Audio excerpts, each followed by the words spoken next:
기원전 771년 주나라 유왕이 견융족의 침공으로 죽으며 서주시대는 막을 내렸습니다. 동주로 천도한 후 왕실의 권위는 급격히 약화되었고 대신 진, 조, 제지 같은 강력한 제후국들이 독자적으로 성장하기 시작했습니다. 이들은 군사력과 경제력을 바탕으로 주 왕실을 무시하고 자신들의 세력을 확장해 나갔습니다. 특히 진나라는 산시성 일대를 장악하며 중원의 패권을 다투는 강국으로 떠올랐습니다. 제나라의 환공은 기원전 685년 재상 관중의 보좌를 받아 존왕양이 양이 정책을 펼쳤습니다.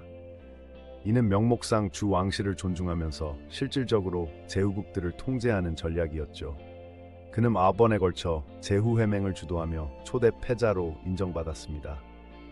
관중의 경제개혁으로 제나라는 엄청난 부를 축적했고 천하의 재상이라 불릴 정도로 그의 영향력은 컸습니다. 기원전 7세기 진문공과 초장왕왕은 중국의 패권을 놓고 치열한 대립을 벌였습니다. 특히 기원전 632년 성보 전투에서 진나라가 초군을 크게 무찌르며 중원의 주도권을 잡았습니다.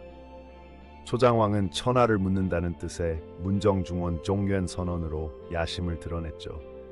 두 나라의 대립은 이후 100년 이상 지속되며 춘추시대의 핵심 갈등 구조가 되었습니다. 강대국 사이에서 송, 위 같은 소국들은 교묘한 외교로 생존을 모색했습니다.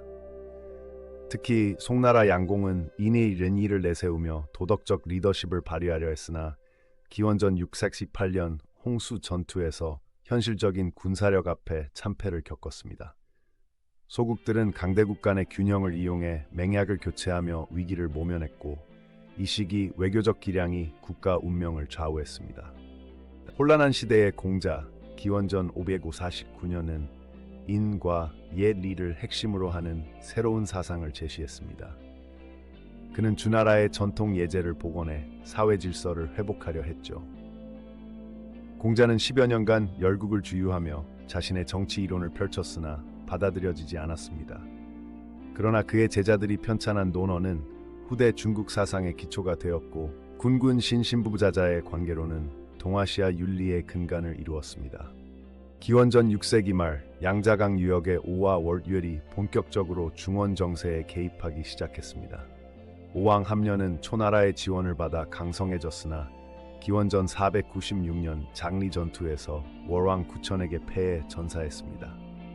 이후 구천은 와신 상담의 고통을 겪으며 20년간 복수의 준비를 했고 기원전 473년 마침내 오나라를 멸망시켰습니다.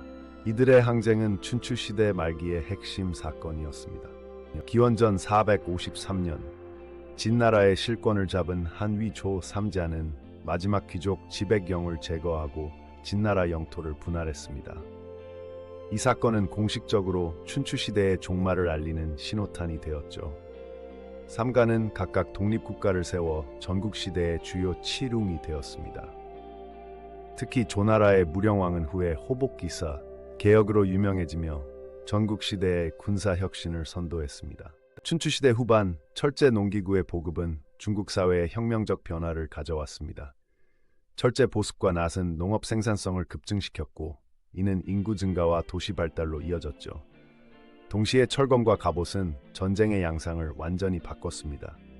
제후국들은 이 새로운 기술을 바탕으로 중앙집권적 군사력을 강화했고 이 과정에서 봉건제의 기반이 무너지기 시작했습니다. 기술 발전이 정치체제 변화를 이끈 대표적 사례였습니다.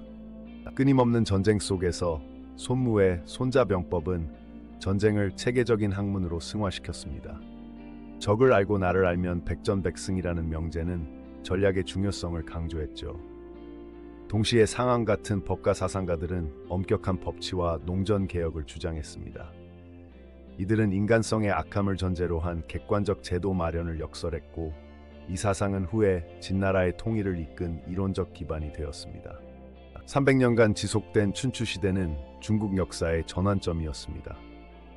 봉건제가 해체되며 강력한 중앙집권 국가의 토대가 마련되었고 다양한 사상이 출현해 백가쟁명, 백자점명의 시대를 열었죠. 공자의 유가, 노자의 도가, 법가 등은 이후 2000년간 중국 사상사의 흐름을 결정했습니다. 이 혼란의 시대는 진시황의 통일로 끝나겠지만 그 과정에서 형성된 정치 사상적 체계는 오늘날까지 동아시아 문명의 정체성을 형성하는 핵심이 되었습니다.